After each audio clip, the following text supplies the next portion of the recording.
Yo, welcome back, man. Welcome back, Mishpachah, Kingdom Builders, Road Trippers, family, man. Akeem and Akatim, man. Brothers and sisters, mothers, fathers, aunties and uncles, grandmas and grandpas, everybody in the house, in-laws. You know what I'm saying? Shalom, shalom, peace and blessings to each and every single one of you, your homes, your dwelling places, your children, your loved ones, your friends, and your pets, man. The little fur nagas, little fur babies. That's right. That's right. Oh, yeah. Oh, yeah, man. We're here. Let's get ready to read. All right, man. Brought the dip in real quick. Hold on. We need some more water, and I got to put that incense out. Give me a second. Stand by. Hold on. All right, that's one.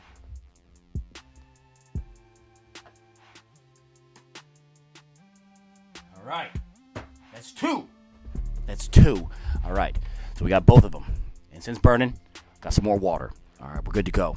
Let's dip in. All praises to the Most High, Abba Yahweh Bahashem, Yahweh Shai, right? All praises to the overseer, man. The overseer, the big father, man. Abba Yahweh. All right. Glory to Yahweh Shai. That's right.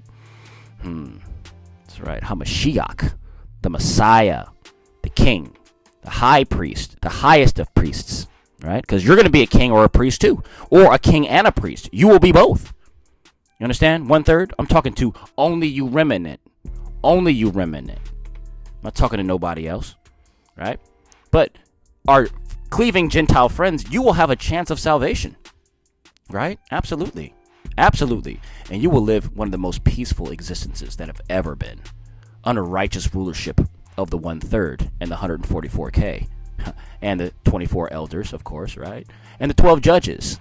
And, of course, King David, which is going to be the prince at that time, a prince set upon the people, right, for all generations in the congregation of the assembly. That's right. And then you got, of course, the King of Kings, the Lord of Lords, Yahweh Shai, and then the overseer, Yahweh. That's right. But you know, Yahweh Shai is going to be sitting on that throne, looking real nice, and his governors are going to be taking care of business every day, taking care of business. That's right. All right, no further ado. We're dipped in, washed up. All right, let's get back into it, man. The book of Jubilees is going to be chapter 13 until question mark. We're probably going to get 13, 14, and 15 on this run. All right, so get your scrolls out. Right now is a good time. If you want to follow along with me, I would be elated. That's a good word for it. I'd be pretty happy, elated to have you join me on this road trip, on this Shabbat Eve right now. Oh, yeah. There we go. Oh, we're ready. We are ready, family. All right, no further ado. I think you have enough time there. All right, let's get started, man. All right. All praises to the Most High. Chapter 13, Book of Jubilees. Let's begin.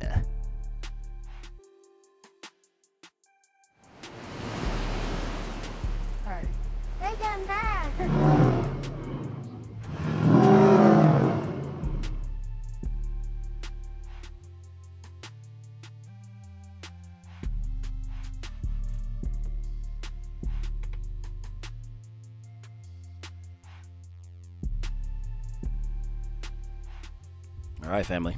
Chapter 13, and it reads, And Abram journeyed from Haran, and he took Sarai his wife, and Lot his brother Haran's son, to the land of Canaan. And he came unto Ashur, and proceeded to Shechem, and dwelt near a lofty oak.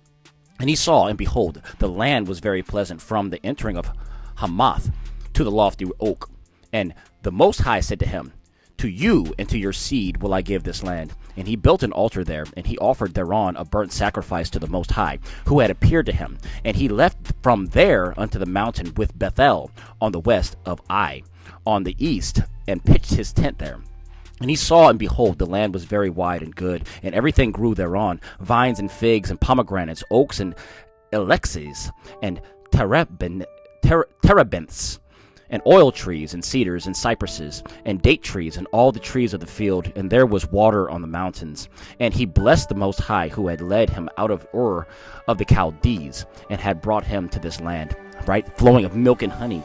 And it came to pass in the first year, in the 7th week, on the new moon of the first month, that he built an altar on this mountain, and called the name of the Most High. You, the eternal Elohim, are my Elohim. And he offered on the altar a burnt sacrifice unto the Most High, that he should be with him, and not forsake him all the days of his life. And he left from there, and went towards the south, and he came to Hebron. And Hebron was built at that time, and he dwelt there 2 years. And he went into the land of the south, and Baalath, and there was a famine in the land. And Abram went into Egypt, Mizraim, in the 3rd year of the week, and he dwelt in Mizraim 5 years before his wife was torn away from him. Now, Tanais in Mizraim was at that time built 7 years after Hebron. And it came to pass, when Pharaoh seized Sarai, the wife of Abram, and the Most High plagued Pharaoh and his house with great plagues because of Sarai, Abram's wife. And Abram was very glorious by reason of possessions in sheep and cattle and asses and horses and camels and manservants and maidservants, and in silver and in gold exceedingly. And Lot also his brother's son was wealthy.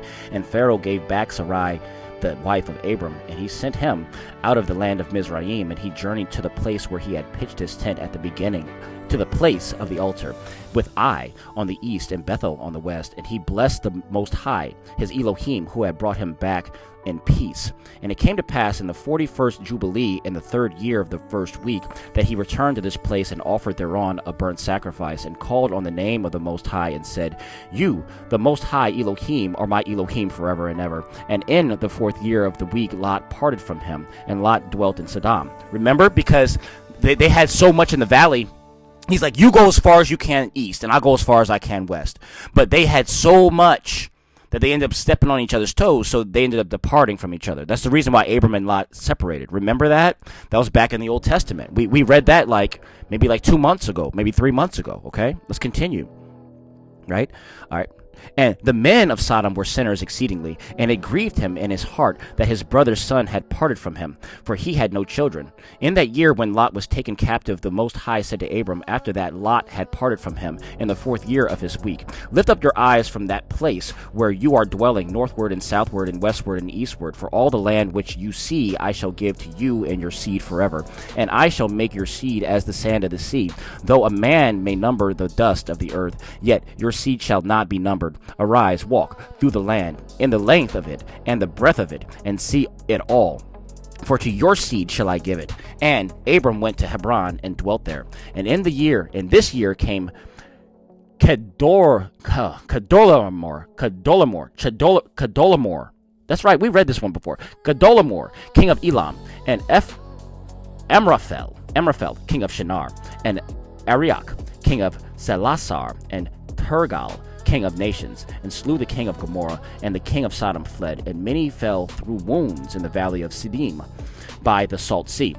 And they took captive Sodom and Adam and Zeboim, and they took captive Lot also, the son of Abram's brother, and all his possessions, and they went to Dan.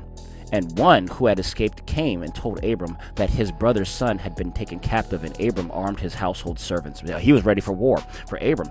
And for his seed, a tenth of the first fruits of the Most High, and the Most High ordained it as an ordinance forever, that they should give it to the priest who served before him, that they should possess it forever. And to this law there is no limit of days, for he has ordained it for the generations forever, that they should give it to the Most High in tenth of everything, right, as a tithe of the seed of one of the wine, and of the wine, and of the oil, and of the cattle, and of the sheep. That's a tithe. That's not going to church and paying 10%. That's not tithing. That's not tithing. That's making the pastor rich. This is tithing. Verse 26, all right? So let's read verse 27, and it reads, "And he gave it unto his priests to eat and to drink with joy before him." See, tithing is giving to the priests. Tithing is giving to the priests so that they can live, they can survive, right? Your pastor's doing just fine, all right? 28. "And the king of Sodom came to him and bowed himself before him and said, O Adonai, Abram, give unto us the souls which you have rescued, but let the booty be yours. And Abram said unto him, I lift up my hands to the Most High Elohim, that from a thread to a shoe latchet I shall not take aught that is yours. Lest you should say, I have made Abram rich, save only what the young men have eaten, and the portion of the men who went with me, Anar, Eshcol, and Mamre, these will take their portion." See, and that's what a leader is supposed to do. Don't give me anything but what I need. Anything else, don't say that I took even a shoe latchet from you, a shoelace. I didn't take even a shoelace from you, brah.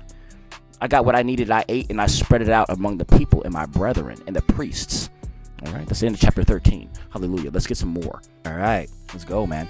Chapter 14, and it reads, "After these things, in the 4th year of this week, on the new moon of the 3rd month, the word of the Most High came to Abram in a dream, saying, Fear not, Abram, I am your defender, and your reward will be exceedingly great. And he said, Adonai, will you give me, seeing I go hence childless, and the son of Mesech, the son of my husband, the son of my handmaid, is the Demesek Eleazar.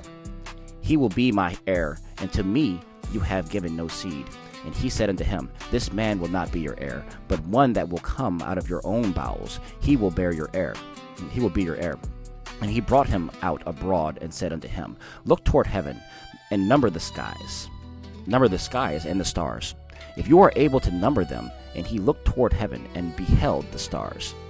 And he said unto him, So shall your seed be. And he believed in the Most High, and it was counted to him for righteousness. And he said unto him, I am the Most High, that brought you out of Ur of the Chaldees, to give you the land of the Canaanites, to possess it forever. And I shall be your Elohim unto you and your seed after you. And he said, Adonai, Adonai, whereby shall I know that I inherit it? And he said unto him, Take me an heifer of 3 years, and a goat of 3 years, and a sheep of 3 years, and a turtle dove, and a pigeon. And he took all these in the middle of the month, and he dwelt at the oak of Mamre, which is near Hebron. And he built there an altar, and sacrificed all these. And he poured their blood upon the altar, and divided them in the midst, and laid them over against each other. But the birds divided he not. And the birds came down upon the pieces of Abram, and Abram drove them away, and did not suffer the birds to touch them. And it came to pass, when the sun had set, that the ecstasy fell upon Abram, and behold, a horror of great darkness fell upon him. And it was said unto Abram, Know for sure that your seed shall be a stranger in a land that is not theirs, and they will bring them into bondage, and afflict them 400 years. That was us. And the nation also to whom they will be in bondage shall I judge, and after that they will come out from there with much substance. And you will go to your fathers in peace, and be buried in a good old age. But in the 4th generation they will return there, they return here, for the iniquity of the Amorites is not yet full.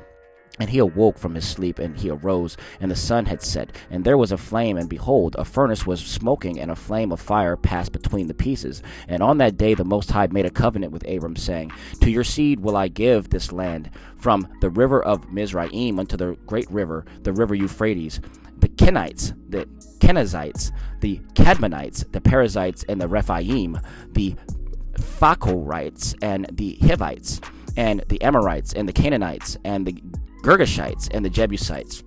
And the day passed, and Abram offered the pieces and the birds and their fruit offerings and their drink offerings, and the fire devoured them.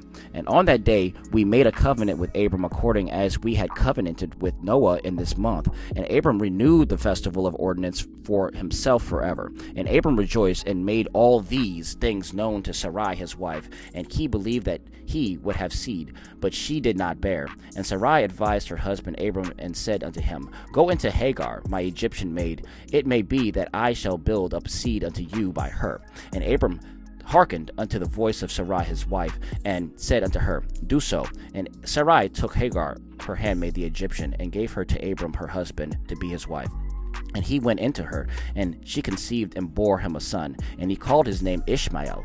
And the 5th year of this week, and this was the 86th year in the life of Abram. That's the end of chapter 14. All right, hallelujah. You know what? I think we can get one more in here. We can get chapter 15. You want to squeeze it in? I kind of want to squeeze it in. All right, let's see what we can do. All right, chapter 15. Let me clear some space here. Let's get ready. All right, keep your scrolls out. Chapter 15. Let's get ready to rock it, man. Let's go. All right, family. Let's continue. All right. Let's see. What are we? Chapter 15. Yes, that's right. You ready? All right. Let's begin. Chapter 15, and it reads, And in the 5th year of the 4th week of this Jubilee, in the 3rd month, in the middle of the month, Abram celebrated the feast of the first fruits of the grain harvest, and he offered new offerings on the altar, the first fruits of the produce, unto the Most High, a heifer and a goat and a sheep on the altar as burnt sacrifice unto the Most High. Their fruit offerings and their drink offerings he offered upon the altar with frankincense.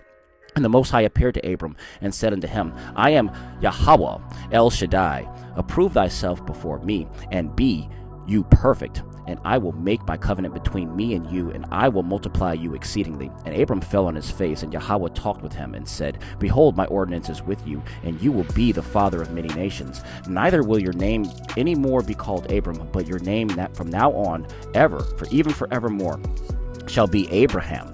For the father of many nations have I made you, and I shall make you very great, and I shall make you into nations, and kings will come out of you. And I shall establish my covenant between me and you and your seed after you throughout their generations for an eternal covenant, so that I may be an Elohim unto you and your seed after you. And I shall give you and your seed after you the land where you have been a sojourner, the land of Canaan, that you may possess it forever, and I shall be their Elohim. And the Most High said unto Abraham, And as for you, do you keep my covenant, you and your seed after you, and circumcise you every male among you, and circumcise your foreskins, and it will be a token of an eternal covenant between me and you. And the child of the 8th day you will circumcise every male throughout your generations, him that is born in the house, or whom you have bought with money from any stranger, whom you have acquired, who is not of your seed. He that is born in your house will surely be circumcised, and those whom you have bought with money will be circumcised. And my covenant will be in your flesh for an eternal ordinance. And the uncircumcised male who is not circumcised in the flesh of his foreskin on the 8th day, that soul will be cut off from his people, for he has broken my covenant.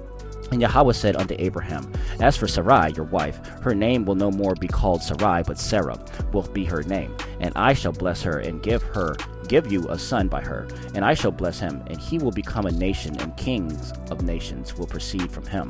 And Abraham fell on his face and rejoiced, and said in his heart, Shall a son be born to him that is 100 years old? And shall Sarah, who is 90 years old, bring out?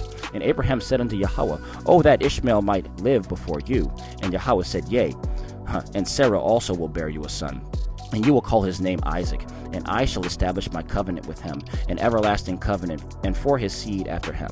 And as for Ishmael also have I heard you, and behold, I shall bless him, and make him great, and multiply him exceedingly, and he will beget 12 princes. And I shall make him a great nation. But my covenant shall I establish with Isaac, whom Sarah will bear to you in those days, in these days, in the next year. And he left off speaking with him, and Yahweh went up from Abraham. And Abraham did according as Yahweh had said unto him. And he took Ishmael his son, and all that were born in his house, and whom he had bought with his money, every male in his house, and circumcised the flesh of their foreskin. And on the selfsame day was Abraham circumcised, and all the men of his house, and those born in the house, and all those whom he had bought with money from the children of the stranger were circumcised with him. This law is for all generations forever, and there is no circumcision of the days, and no omission of one day out of the 8 days, for it is an eternal ordinance ordained and written on the heavenly tables. And every one that is born, the flesh of whose foreskin is not circumcised on the 8th day belongs not to the children of the covenant which the Most High made with Abraham, but to the children of destruction. Nor is there moreover any sign on him that he is the Most High's, but he is destined to be destroyed and slain from the earth, and to be rooted out of the earth, for he has broken the covenant of the Most High our Elohim. All right. Verse 27. For all the angels of the presence and all the angels of sanctification have been so created from the day of their creation, and before the angels of the presence and the angels of sanctification he has sanctified Yasharel, and that they should be with him and with his Kodesh angels. And do you command the children of Yasharel to let them observe the sign of this covenant for their generations as an eternal ordinance, and they will not be rooted out of the land? For the command is ordained from a covenant that they should observe it forever among all the children of Yasharel. For Ishmael and his sons and his brothers and Esau the Adam did not cause to approach him, and he chose them not, because they are the children of Abraham, because he knew them, but he chose Yasharel to be his people, and he sanctified it and gathered it from among all the children of men. For there are many nations and many people, and all are his, and over all has he placed spirits, ruachs, in authority to lead them astray from him. But over Yasharel he did not appoint any angel or ruach, for he alone is their ruler, and he will preserve them and require them at the hand of his angels and his spirits, and at the hand of his powers, in order that he may preserve them and bless them, and that they may be his and he may be theirs from now on and forever. And now I announce unto you that the children of Yasharel will not keep true to his ordinance, and they will not circumcise their sons according to all this law. For in the flesh of their circumcision they will omit the circumcision of their sons, and all of them, sons of Belial, will leave their sons uncircumcised as they were born. And there will be great wrath from the Most High against the children of Yasharel, because they have forsaken his covenant, and turned aside from his word, and provoked and blasphemed, insomuch as they do not observe the ordinance of this law. For they have treated their members like the Gentiles, so that they may be removed and rooted out of the land, and there will no more be pardon or forgiveness unto them, so that there should be forgiveness and pardon for all the sin of this eternal error. And that's the end of chapter 15. All right. That's the end of 15. And we're going to end it there, all right, because 16 is kind of long. So we're going to go ahead and start that one again, 16 and 17. We'll do 16, 17, and 18 on the next one. How about that? All right? All right, that's a deal. All right. In the meantime, in between time, shalom, shalom, peace and blessings to each and every single one of you, your homes, your dwelling places. Thanks for riding along with me, Kingdom Builders, Road Trippers, Akeem and Akatim, brothers, sisters, mothers, fathers, aunties and uncles, grandmas and grandpas, everybody in the house. Shalom, shalom, peace and blessings to you, your children, your homes, your dwelling places. That's right, your friends, your loved ones, and your pets, man. Little fur nagas. Love all of that, man. Until I see you again, man, be safe, drive safe, think safe, act safe, speak safe. Be zealous for the Most High. Have that fire in your heart. All praises to the Most High. All praises to Yahweh. I'll see you soon. I love you. That's right. Yeah. Mm-hmm.